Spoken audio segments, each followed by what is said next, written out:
अस्सलाम वालेकुम दोस्तों।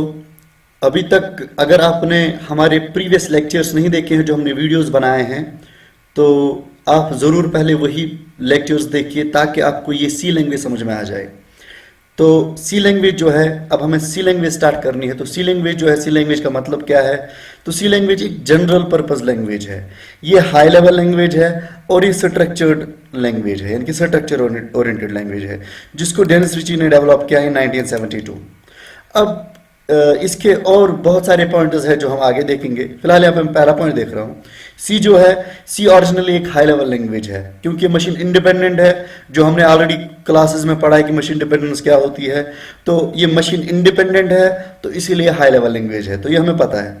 सो because of some low level language features हमने क्या काम कर दिया, तो ओरिजिनली तो है मशीन इंडिपेंडेंट, इसीलिए ये हाई लेवल लैंग्वेज है, लेकिन इसमें कुछ लो लेवल फीचर्स भी हैं। इसमें लो लेवल की प्रोग्रामिंग भी कर सकते हैं। जैसे हमारे पास लो लेवल की फीचर्स असेंबली लेवल लैंग्वेज में जो फीचर्स हैं, जो लो लेवल लैंग्वेज में जो फीचर्स होते हैं, वो फीचर्स सी लैंग्वेज में भी है।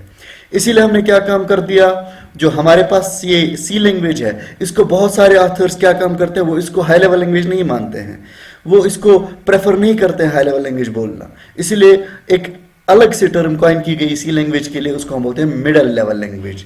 तो middle level language specifically use की जाती है सी लैंग्वेज के लिए। तो आप सी लैंग्वेज को मोस्ट प्रेफरेबली बोल सकते हो इट्स हाई लेवल लैंग्वेज, लेकिन अगर आप इसके जो लो लेवल फीचर्स है उनकी तरफ देख रहे हो, तो आप इसको ये भी बोल सकते हो it's middle level language.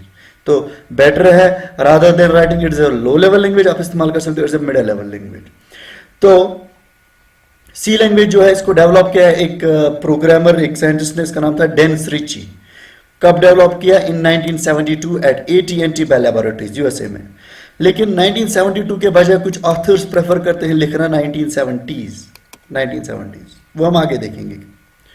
So C language जो है, सी लैंग्वेज को क्यों बनाया गया? सी लैंग्वेज जो है, it was originally invented to write operating system, जिसको आप यूनिक्स बोलते हो। सो सी लैंग्वेज को इसीलिए डेवलप किया गया ताकि हम एक ऑपरेटिंग सिस्टम बना सके। हमें ऑपरेटिंग सिस्टम बनाना था जिसका नाम है यूनिक्स। इसीलिए यूनिक्स जो पूरा ऑपरेटिंग सिस्टम है, ये सारा लिखा गया सी लैंग्वेज में। और यूनिक्स ऑपरेटिंग सिस्टम बाद में हमने कब कंप्लीट किया? 1973 में। सी लैंग्वेज जो है, उसको हम सी लैंग्वेज क्यों बोलते हैं, ए लैंग्वेज क्यों नहीं बोलते, बी लैंग्वेज क्यों नहीं बोलते, जेड लैंग्वेज क्यों नहीं बोलते हैं? तो सी लैंग्वेज को इसलिए सी लैंग्वेज कहा जाता था क्योंकि सी लैंग्वेज से पहले ऑलरेडी एक लैंग्वेज थी। There was already a language called B language. So C is a successor of B language. और बी लैंग्वेज जो थी, इसका पूरा नाम था बेसिक कंबाइंड प्रोग्रामिंग लैंग्वेज। पूरा नाम था बेसिक कंबाइंड प्रोग्रामिंग लैंग्वेज। तो इसीलिए इसको हम बी लैंग्वेज भी बोलते थे, इसीलिए इसके बाद आ गई सी लैंग्वेज। और सी लैंग्वेज की कोई फुल फॉर्म नहीं है। सी लैंग्वेज जो है, इसको पूरा लिखा गया है असेंबली लेवल लैंग्वेज में। तो सी लेवल लैंग्वेज जो है, उसको लिखा गया है असेंबली लेवल लैंग्वेज के जरिए। और सी लैंग्वेज जो है, ये एक प्रोसीजरल लैंग्वेज है, यानी कि अलग अलग जो इसमें कमांड्स होती हैं वो अलग अलग काम करती हैं। दो टाइप्स की लैंग्वेजेस होती हैं, एक होती है प्रोसीजर ओरिएंटेड प्रोग्रामिंग लैंग्वेजेस, दूसरी होती है object oriented programming languages. Procedure oriented programming language में अलग अलग कमांड्स अलग अलग काम करती हैं। तो उसी तरीके से सी लैंग्वेज जो है केस सेंसिटिव लैंग्वेज, यानी कि अगर आपने प्रिंट एफ कमांड आपने लिखी है, तो प्रिंट एफ आपको पूरा स्मॉल में लिखना है। तो जो चीज स्मॉल में है, जो जिसका सिंटैक्स स्मॉल में होना चाहिए, वो हमें स्मॉल में ही लिखनी है। जिसका सिंटैक्स कैपिटल में, वो कैपिटल में ही लिखनी है। अब अपनी मर्जी से स्मॉल को कैपिटल में नहीं कर सकते और कैपिटल को स्मॉल में नहीं कर सकते, इसलिए केस सेंसिटिव है। लेकिन अगर आप एचटीएमएल प्रोग्रामिंग लैंग्वेज देखोगे, वहां पे आप अपनी मर्जी से कोई चीज कैपिटल भी लिख सकते हो, स्मॉल भी लिख सकते हो, प्रोग्राम तब भी चलेगा। तो यहां पे लेकिन ये प्रोग्राम नहीं चलेगा, ये केस सेंसिटिव है। और सी लैंग्वेज जो है, एक स्ट्रक्चरल लैंग्वेज है। स्ट्रक्चरल लैंग्वेज का मतलब क्या है? हम चाहते थे एक ऑब्जेक्ट ओरिएंटेड प्रोग्रामिंग लैंग्वेज बनाना, साइमुला 67 से इंस्पायर होके। तो हमने चाहा था कि एक ऑब्जेक्ट ओरिएंटेड प्रोग्रामिंग लैंग्वेज बनाए, लेकिन ऑब्जेक्ट्स नहीं बन पाए। तो इसलिए हमने क्या काम किया, हमारी लैंग्वेज बनी स्ट्रक्चरल लैंग्वेज। क्यों? हमने ऑब्जेक्ट्स बनाने की कोशिश की, लेकिन ऑब्जेक्ट्स नहीं बने, ऑब्जेक्ट जैसी ही चीजें बनी। So C is a structural language as it uses structures instead of objects. The aim was to develop objects, but finally ended up making object-like things, not objects. So these are called structures. तो हम object जैसी चीजें हम बना सके, पूरे object नहीं बना पाए, इसीलिए हमने उनका नाम रखा स्ट्रक्चर्स। क्योंकि हम उसका नाम ऑब्जेक्ट्स नहीं रख सकते थे, क्योंकि वो एक्यूरेट ऑब्जेक्ट्स नहीं थे, तो उसका नाम रह गया स्ट्रक्चर्स। अब सी लैंग्वेज जो है इसमें लो लेवल फीचर्स हैं जो मैंने अभी बोला, इसीलिए हम इसको बोलते हैं, हम इसको लो लेवल लैंग्वेज, बहुत सारे बोलते हैं कि हमें इसको लो लेवल लैंग्वेज बोलना चाहिए, इसीलिए बाद में टर्म कॉइन की गई मिडिल लेवल लैंग्वेज।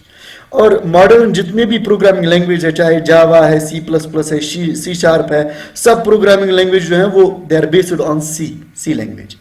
और आजकल के सारे जो पॉपुलर आप जितने भी ऑपरेटिंग सिस्टम्स देखोगे और चीजें देखोगे, फॉर एग्जांपल हमारे पास है लाइनिक्स सी से ही बना है, तो यूनिक्स तो ऑलरेडी पता ही हमें वो सी से ही बना है, तो लाइनिक्स ऑपरेटिंग सिस्टम भी सी से ही बना है। और RDBMS relational database management system, MySQL structured query language and PHP, तो ये सारी चीजें सी लैंग्वेज के जरिए ही बनी है।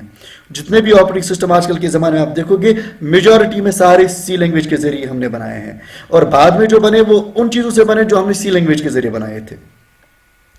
और जो हम प्रोग्राम्स लिखते हैं सी लैंग्वेज के जरिए वो बहुत ही फास्ट होते हैं। क्यों फास्ट होते हैं? अगर आप देखोगे सी जो है इसको हम इस्तेमाल करते हैं सिस्टम डेवलपमेंट लैंग्वेज, क्योंकि एफिशिएंट एंड फास्ट है। अभी एफिशिएंट और फास्ट क्यों है? Because it produces code that runs nearly as fast as code written in assembly level language. ये बिल्कुल उसी तरीके से ऑलमोस्ट उतनी स्पीड से काम करता है जितनी स्पीड से असेंबली लेवल लैंग्वेज काम करती है, क्योंकि जो हमारे पास मशीन लेवल लैंग्वेज होती है उनकी स्पीड सबसे ज्यादा होती है, उसके बाद असेंबली लेवल लैंग्वेज की स्पीड होती है, तो उसके बाद सी लैंग्वेज की स्पीड होती है, उसके बाद बाकी हाई लेवल लैंग्वेज की स्पीड होती है। तो इसीलिए सी लैंग्वेज जो है इसकी स्पीड बहुत ज्यादा तेज होती है, अच्छी स्पीड होती है, बिल्कुल असेंबली लेवल लैंग्वेज के नजदीक ही। तो उसके बाद सी लैंग्वेज आती है, तो उसके बाद बाकी हाई लेवल लैंग्वेज की स्पीड बहुत कम होती है as compare to C language. तो हमारे पास अब इतने सारे पार्ट्स आ गए, तो अब हम उठाएंगे प्रोग्रामिंग। जो प्रोग्रामिंग है, तो प्रोग्रामिंग जो है फर्स्ट प्रोग्राम हम कैसे लिखेंगे और प्रोग्रामिंग कैसे करेंगे, वो सारी चीजें हम आगे देखेंगे।